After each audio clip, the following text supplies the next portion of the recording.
ঈদ মোবারক। আসসালামু আলাইকুম ভিউয়ার্স, কেমন আছেন আপনারা সবাই? আশা করছি সবাই অনেক ভালো আছেন। নিয়ে আসলাম আপনাদের সাথে ঈদের ব্লগ। ঈদের দিনটা ভালোই কেটেছে আমাদের, হোপফুলি আপনাদেরও ঈদের দিনটা ভালো কেটেছে সবার। এখানে আমরা ফটো সেশন করছিলাম কারণ ওয়েদারটা এত ভালো ছিল। মাইসাদের বাসায় গিয়েছিলাম, ইভা এসেছিল সিডনি থেকে মাইসাদের সাথে ঈদ করতে। ওর সাথে কথা বলেও ভালো লেগেছে। ও বললো যে ও আমার ব্লগ দেখে, সো ওকে আমি আমার ব্লগের মাধ্যমেই থ্যাংক ইউ বলতে চাই যে ও আমার খুব সুন্দর সুন্দর ছবিটা, মানে কতগুলো ছবি তুলে দিছে এবং আমার এত ভালো লাগছে। ছবিগুলো এত সুন্দর আসছে, একদম ভাইব্রেন্ট, আর মানে খুবই ভালো আসছে ছবিগুলো।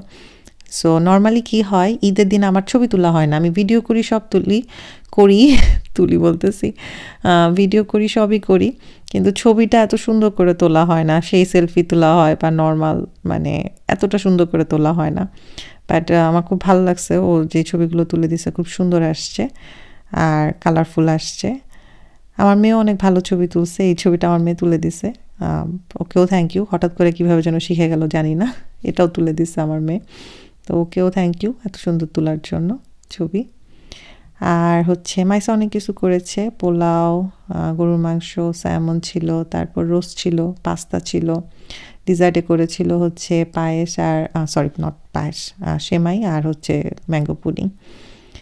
তো ভালোই লাগছিল। ওর বাসায় যেতে যেতে আমার প্রায় 1:45 বেজে গিয়েছিল তখন। শাহেদের জব ছিল, শাহেদ আমাকে টাইম দিচ্ছে হচ্ছে ওর ব্রেকের মাঝখানে। তো তখন আমি সোনাপুর বাসায় গিয়েছিলাম দুপুরে, আপুর বাসায় দুপুরে দাওয়াত ছিল। আরও কয়েকটা দাওয়াতে যেতে পারিনি কারণ শাহেদের জবের জন্য মানে সম্ভব হয় না আর কি। সো ওর মানে মাঝখানে যখন ব্রেক থাকে তখন ও আমাকে একটু টাইম দিয়েছিল আর কি। আপুর বাসায় যাওয়াতে ভালো হয়েছে, অনেকের সাথে দেখা হয়ে গেছে, ভালোই হলো কারণ সকালবেলা আরও 2টা মিস করছি। সো যাই হোক, আপুর বাসায় গিয়ে সবার সাথে দেখা হলো। ঈদের দিন সবার সাথে দেখা হলে ভালো লাগে একসাথে ঈদ করতে, কারণ বাইরে তো আর ফ্যামিলি যেহেতু নাই, সো বন্ধু বান্ধবী সবার সাথে দেখা করতে ভালো লাগে। আপু করেছিল বিরিয়ানি, তারপরে গরুর মাংস, তারপর ছিল সবজি, তারপর চিকেন টিক্কা, প্লাস হচ্ছে পেশোয়ারি কাবাব। ওই কাবাবটা এত মজার ছিল, আমি আপু মানে বারবার বলতেছিলাম। মুখ পাক্কন পিঠা করছে, তেলের পিঠা ছিল, তারপরে ছিল হচ্ছে চটপটি, অনেক মজার। আমার এই ড্রেসটা সোহানাপুর পেজ থেকে নেওয়া, মানে ড্রেসের কালারটা অনেক সুন্দর ছিল। তারপর আমরা সোহানপুর বাসা থেকে বাসায় চলে আসলাম, এসে দেখি সায়েদ আমাদের সালামি দিল এবং আমাদের ঈদের আনন্দটা আরো দ্বিগুণ বেড়ে গেল। তোমাকে 50 দিয়েছে সালামি। মা 20 আমাকে। আই ট্রু বলতে হয় মা, তুমি কেন ফান করতেছো? মা তুমি কি হ্যাঁ, জানো এটা আসলে 300 50 মা আর আমাকেও 50 দিয়েছে। মা তুমি কি জানো বুবু আর আমার তারপরে সন্ধ্যাবেলা গিয়েছিলাম এশাপুর বাসায়, 8টার দিকে। আপু অনেক সুন্দর বাইরে সাজাইছে, কিন্তু আমি আসলে ছবিটা তুলতে মানে ভিডিও করতে পারিনি। তো ওখানে ছবি তুলতেছিলাম আর এত ঠান্ডা ছিল যে ভিডিও কি করব, দাঁড়াতে পারিনি। আপু অনেক কিছু করেছিল, বিরিয়ানি ছিল, তারপরে ছিল রোস্ট, তারপর ছিল কাবাব, এরপরে গরুর মাংস, চাটনিটা যে মজা হয়েছে। তারপরে ছিল হচ্ছে অনেক রকম মিষ্টি, যেটা হয় মিষ্টির ভিডিও করি নাই, আর আপুর বাসায় এরকম ভিডিও করা হয় নাই, গল্পে মশগুল হয়ে গেছি আমরা সবাই। সো খালি ছবি তুললাম, ছবিটা শেয়ার করলাম।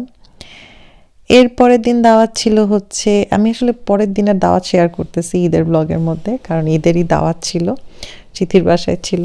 সো এটার আলাদা করে আর ভিডিও করি নাই, একসাথেই শেয়ার করছি আপনাদের সাথে।